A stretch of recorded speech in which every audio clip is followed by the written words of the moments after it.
My life felt like a dream come true, one of those you're afraid to wake up from.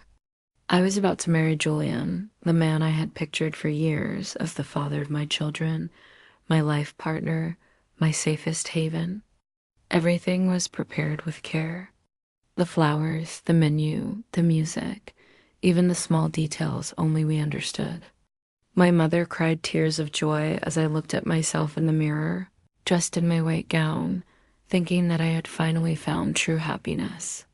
What I didn't know was that this wedding, which was supposed to seal a love story, would actually mark the beginning of my greatest tragedy. From the start, I knew I couldn't walk down the aisle without my best friend, Laura Jenkins, by my side. She was more than just a friend. She was my soul sister, my confidant, the only person who knew every corner of my heart. That's why I chose her as my maid of honor without a second thought. No one questioned my decision. Everyone knew how deep our connection was.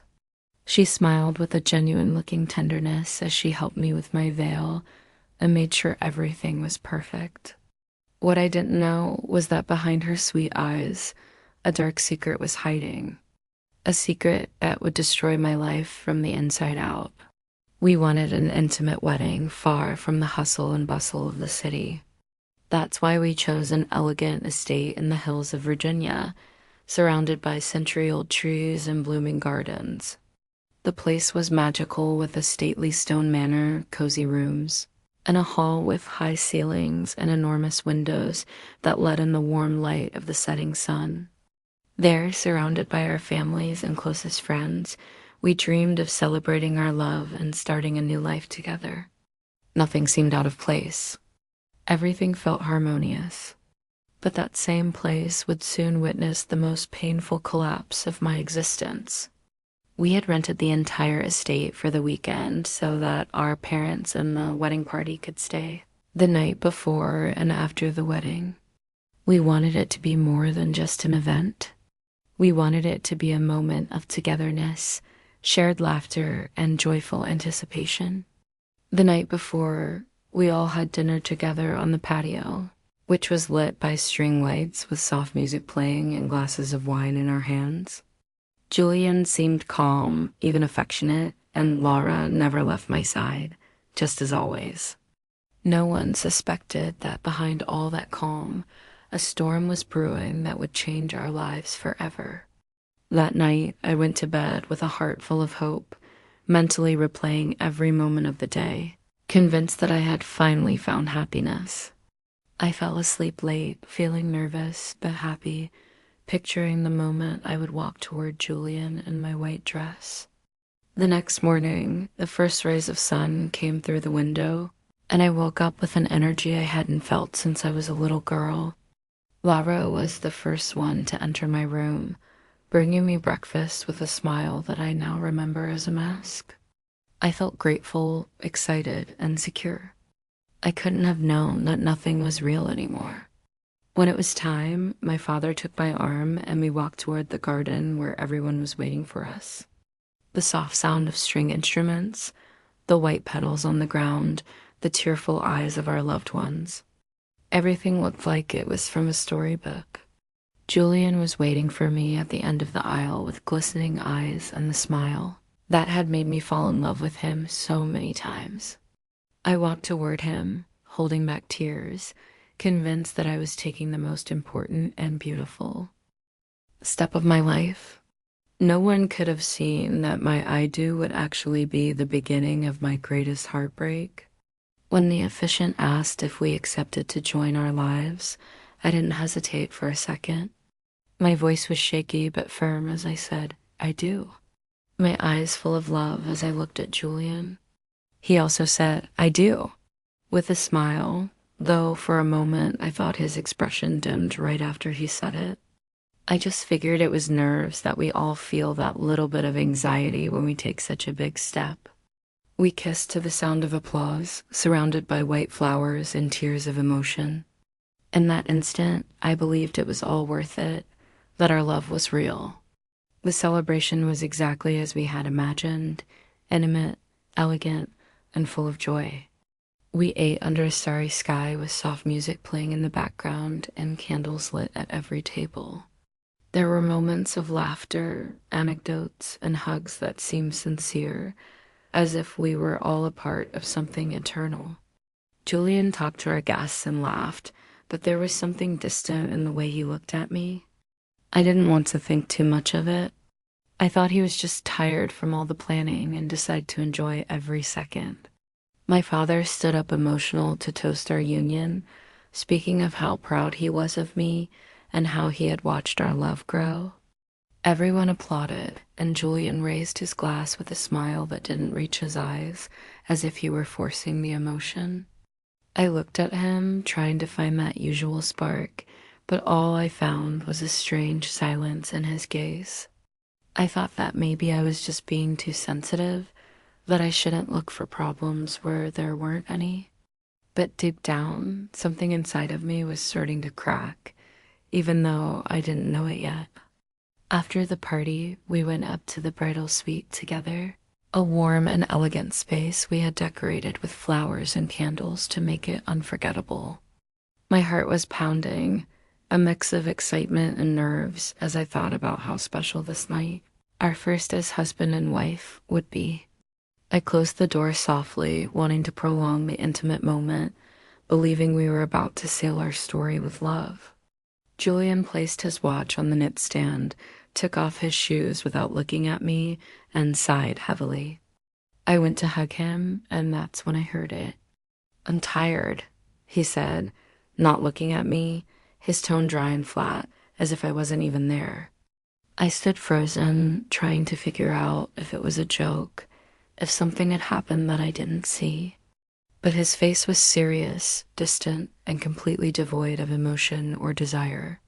He turned his back to me, unbuttoned his shirt, and went straight to the twin bed that was in a corner of the room. He didn't say goodnight or turn around.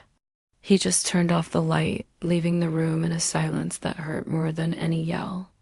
I sat on the edge of the marriage bed, not knowing what to do with my body or my thoughts, feeling invisible on the most important night of my life. I waited for what felt like endless minutes for a gesture, a word, an explanation, but all I got was the sound of his quiet breathing from the other side of the room. I slowly lay down on the bed, unable to hold back the tears, trying to not make a sound so I wouldn't seem pathetic. The room smelled of fresh flowers, but inside my chest, everything was withering. And that's how I spent my first night as a wife, alone, confused, and with a broken soul. I don't know how long I stayed awake, staring at the ceiling, wishing it was all a nightmare, that Julian would come over and hug me by surprise. But the hours passed, the silence was absolute, and his body remained still in the twin bed, as far from me as if we were two strangers. At some point, exhaustion went out, and I closed my eyes. But I couldn't have been asleep for more than 30 minutes when a muffled sound woke me up with a jolt. I sat up, my heart racing, confused, trying to figure out where it was coming from. I turned my head and Julian's bed was empty. I slowly got up, my bare feet on the cold floor, feeling a knot in my stomach that I couldn't explain. I walked to the door, opened it carefully, and heard the sound again. It was a short, stifled groan, as if someone was trying not to make noise. The hallway was dark, only lit by the faint light coming from a room at the end. I stood there for a few seconds, trying to convince myself that maybe it was a movie, a voice on the TV, anything logical. But something inside me already knew that I was about to hear what I should never have heard. I forced myself to move, still without making a sound. And that's when I remembered that the room belonged to my mother-in-law, Julian's mother. She had said at the end of the dinner that she was feeling sick and had to go into town to get some medicine. She hadn't been back since, and no one seemed to have worried about her absence. My mind began to piece together the impossible, but my heart refused to believe it. What was Julian doing in there in the middle of the night in his mother's room, which was supposed to be empty? I took one more step. The groans continued. I moved down the hallway with a pounding heart and a cold sweat running down my back, trying to silence every step so I wouldn't alert whoever was inside. It wasn't just the noise that was bothering me anymore, but the fact that Julian wasn't in our room on our wedding night. And at that very moment, in that part of the house, something inside me started connecting loose pieces. Details I had ignored, looks that hadn't seemed important before. I didn't want to think about it. I didn't want to imagine it. But my feet already knew where they were going, and my soul had a premonition. It was about to shatter. I stopped right in front of the door that belonged to my mother-in-law, the same one that was supposed to be empty that night, and I felt my hands shaking uncontrollably. From inside, the groans continued lower now, as if someone was holding their breath, as if they knew someone was listening. I swallowed hard and put my ear to the wood, holding my breath for a moment so I could hear more clearly. A soft creak of the bed, a muffled sigh, and then a woman's voice. I closed my eyes tightly, wishing I was wrong. But I recognized it instantly. It was Lavra, there was no doubt. Her voice was unmistakable. Broken whispers, a mix of pleasure and urgency, blended with little laughs that I had heard so many times in confidence. I felt a sharp blow to my chest, as if someone had knocked me to the ground without warning. I leaned against the wall, dazed, not knowing whether to scream, run, or pass out right there. Everything we had shared, all our secrets, the long teenage talks, the promises of loyalty, all came crashing down with that sound. And the worst was yet to come. And then I heard his voice. Julian's deep, unmistakable voice, whispering Laura's name between low gasps that left no room for doubt. I felt the ground disappear from under my feet, the air grow thick, and I was losing my breath. It was the voice of my husband, the man who just hours ago had promised me eternal love in front of everyone. And now he was there in the middle of the night, sharing the bed he had refused to share with me, with my best friend. The tears came without me being able to stop them, but I didn't make a single sound. I rested my forehead against the wall, shaking, feeling smaller than I ever had in my life. I found it hard to understand how this could be happening on my wedding night in the house, where I believed everything was starting. Every word, every groan was a dagger straight to my soul. And still I didn't move. I decided to stay there, planted in front of the door, without making a sound, waiting for them to come out so I could face them. I needed to see their faces, hear their excuses, and confirm with my own eyes what I had already heard. Time became eternal. Every minute a torture, and my heart beat against my chest with a wild force. I closed my eyes, opened them, and I was still there. I didn't leave. The door opened suddenly, and Julian came out, his shirt unbuttoned and his belt askew, running his hands through his hair as if he didn't expect to find anyone. When he saw me standing in front of him, he froze for a second, his eyes wide and guilt tattooed on his face. He didn't say anything. He just turned around as if looking for an explanation for his own betrayal. And then she appeared. Laura came out behind him, her hair disheveled, her makeup smeared, and her dress wrinkled, holding her heels in her hand. When she saw me, she froze, rooted to the spot, as if she had seen a ghost, unable to pretend to run or to hold my gaze. I didn't need any more proof. The image of the two of them together in silence with guilt in their bodies spoke louder than 1,000 words, and still I dared to ask why. I stood in front of them without moving an inch, blocking their path, my body tense and my voice broken by anger and pain. I asked them how they could have done it, how they had the cold-bloodedness to betray me on my wedding night. Julian didn't know where to look. Lavra didn't even try to pretend to be surprised. Silence was their first response, as if they expected me to just leave without saying anything. But I didn't move. I didn't stay silent. I didn't give them that way out. Then Julian raised his voice nervously and told me I was wrong, that nothing had happened, that he had only helped Laura pick up some things his mother had left in the room. His lie was so clumsy, so absurd that for a moment it hurt even more than the betrayal itself. Laura didn't say a word. She just looked down while he kept inventing excuses, each one more fragile than the last. He looked at me as if I was the one losing control, but there was no more room for his theater. I told him I had heard everything, every whisper, every groan, every word they should never have shared between them. I told him he didn't need to say anything else, that his silence had already said it all. Then Julian dropped his shoulders, closed his eyes, and finally admitted it in a low voice, as if he no longer had the strength to keep up the charade. He didn't say he was sorry. He didn't explain why he did it. He just said he had been confused for a while, as if that justified his betrayal. Laura burst into tears as soon as she heard his confession. She covered her face with her hands and began to repeat over and over that she was sorry, that she hadn't wanted to hurt me, that she didn't know how things had gotten to that point. Her crying didn't move me.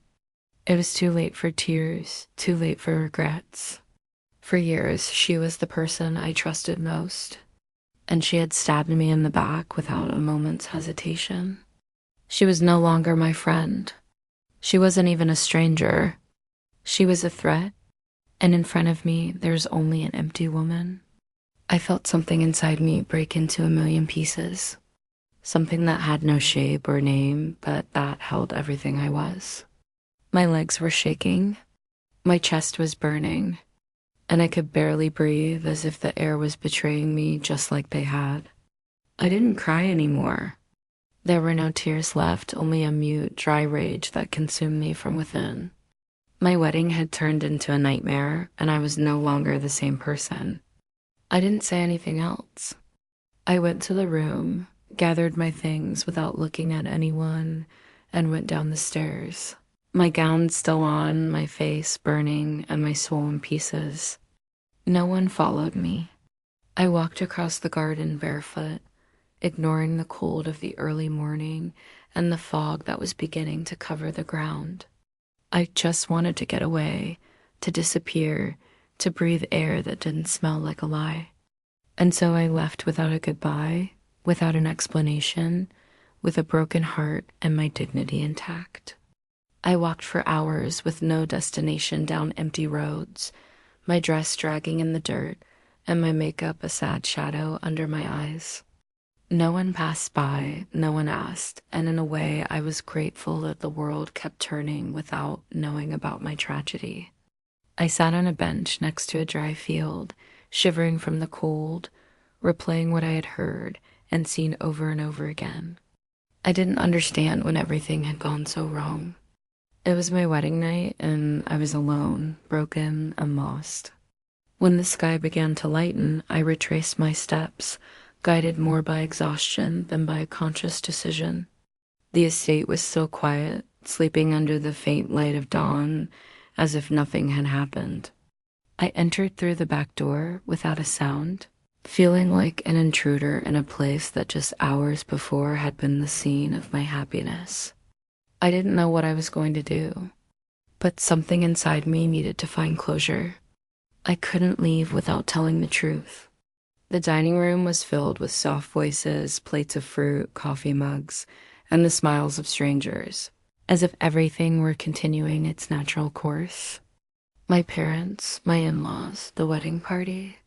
Everyone was chatting without knowing a thing, oblivious to what had happened in the darkness. I stood watching from the doorway, feeling a cold anger grow inside me at all the normally. No one asked about me. No one seemed to have noticed my absence. I quietly wiped my face, walked in, and asked for their attention. With a firm voice, calmer than I felt inside, I asked everyone to gather in the main living room. I didn't want any drama or to beat around the bush. I had something to say, and I wasn't going to wait any longer. My father looked at me with a worried expression. My mother stood up immediately, and one by one, everyone came in confused and expectant. I didn't see Julian or Laura among them, and that in itself said everything. As everyone took their seats, my eyes scanned the room, looking for them, hoping deep down for one last cowardly appearance. But neither Julian nor Laura was there. They hadn't dared to show their faces, and their absence confirmed everything without the need for a single word more. My parents realized it right away and looked at me with unease, as if they already knew that what I was about to say wasn't going to be minor. And then, without shaking, I spoke. I thanked them for being with me on what should have been the happiest day of my life, and then, without hesitation, I told them the truth. I said I had discovered Julian and Laura together in his mother's room on my wedding night, betraying me without shame or regret. I heard murmurs, saw furrowed brows and tense faces, and felt their disbelief. But my voice didn't break because for the first time in hours, I felt like I was regaining control. Silence took over the room like a wave that sweeps away everything in its path, and no one knew how to react at first. My mother covered her mouth. My in-laws looked down as if they couldn't bear the weight of the shame. Some people stood up. Others looked at me as if they couldn't believe it. No one said it wasn't true. No one tried to defend them because deep down everyone knew that I was not capable of lying about something like this. With a clear voice, I announced that I intended to annul the marriage, that I wanted nothing to do with Julian or Laura ever again, and that I hoped no one would try to convince me otherwise. I didn't want pity or sympathy, just respect for my decision. My father stood up and wrapped me in a silent, firm hug, as if telling me he was proud of me. No one applauded. No one protested. They let me go. As I left the room, I heard my mother-in-law quietly sobbing and her husband trying to comfort her without success. My own parents had weaned eyes, not from sadness, but from helplessness, from the anger of not having been able to protect me. I felt like I was leaving behind not just a wedding, but an entire version of myself that no longer existed. Disappointment hung in the air like a bitter perfume that everyone was breathing in. And in the middle of all that, I left without looking back. I left the estate without looking back, taking nothing with me but my dignity. The same dignity that, despite the pain, was still standing. The white dress was stained with dirt, tears, and a story that no longer belonged to me. I walked toward the road with my head held high, like someone who survives a storm without losing themselves. I didn't answer calls, messages, or questions. That part of my life was dead to me. When I got home, with my soul still raw, I contacted a lawyer and filed for divorce without delay. I didn't want days of reflection, family advice, or second chances. I wanted to close that chapter with the same firmness with which I had lived it. I handed over the documents and refused to see Julian again, not to talk or to sign. I was not the same woman who had said, "I do," at that altar. Weeks later, I was told that Julian had moved in with Laura, as if their betrayal had been part of a romantic plan. They walked around together as if nothing had happened, as if the harm they had done to me didn't exist. He thought he had found true love, the kind that justifies the unjustifiable. But life sooner or later gives back what you sow, and theirs didn't take long to rot. A few months later, rumors began to circulate about their constant arguments, yells that the neighbors could hear through the walls. Laura no longer smiled with the same confidence as before, and Julian spent hours outside the house avoiding her. What had started as a forbidden passion turned into routine distrust and blame. She had destroyed a friendship for a man who didn't know how to love anyone, and he was getting bored again. One day, out of the blue, Julian disappeared from the apartment he shared with Laura, leaving her with only a note and a lie. He had cheated on her with another woman, a younger one, a woman who didn't know their history. He had repeated his pattern because it was never love. It was only ego and a whim. Lara was left alone, devastated, without a partner, without friends, and without credibility. And she finally understood what she had done to me. Lara, without Julian, and without anyone's support, slowly lost the little she had left. Her old friends turned their backs on her. My family never spoke to her again, and her world crumbled like a sandcastle. She tried to find support, but she no longer had anyone to call. No one forgets a betrayal like that, and she finally felt what it means to be completely alone. I, on the other hand, decided to throw myself into my work, to rebuild myself from within without needing revenge or explanations. I opened my eyes, surrounded myself with new people, and learned to make decisions from a place of calm. I invested in myself, in my business, in my ideas, and little by little, the sadness gave way to clarity. I discovered that I could be happy without depending on anyone. And for the first time, I began to feel proud of myself. I opened a second store, then a third, and in less than a year, my name began to resonate in the industry with respect and admiration. Customers, suppliers, and trade magazines all wanted to know who this woman was who had built a small empire from nothing.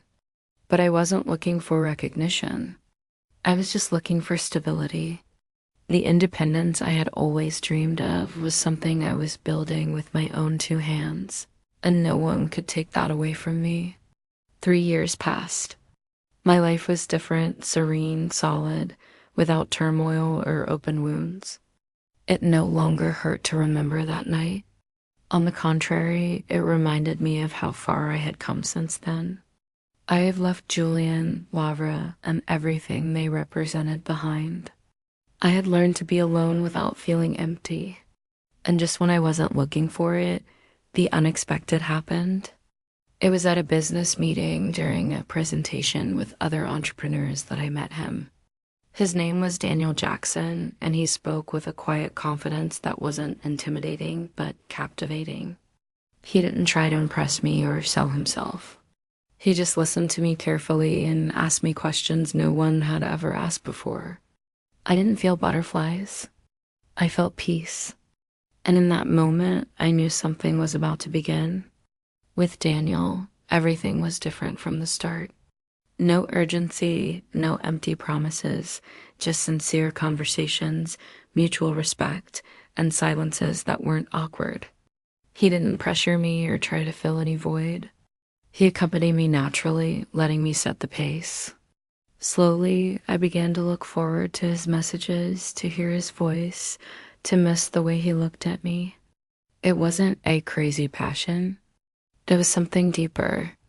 It was a peace I had never felt with anyone before. At first, I didn't even trust my own happiness, as if I was just waiting for something to go wrong at any moment.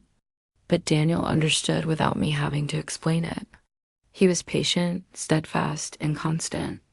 With every gesture, he showed me that you can love without destroying, without lying, without using another person as a life raft.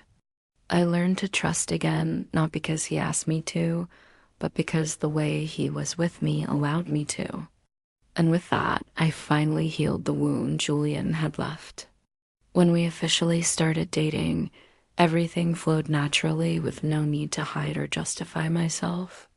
The people around me noticed the change. I was no longer the woman who survived. I was the woman who lived. With Daniel, I shared trips, projects, and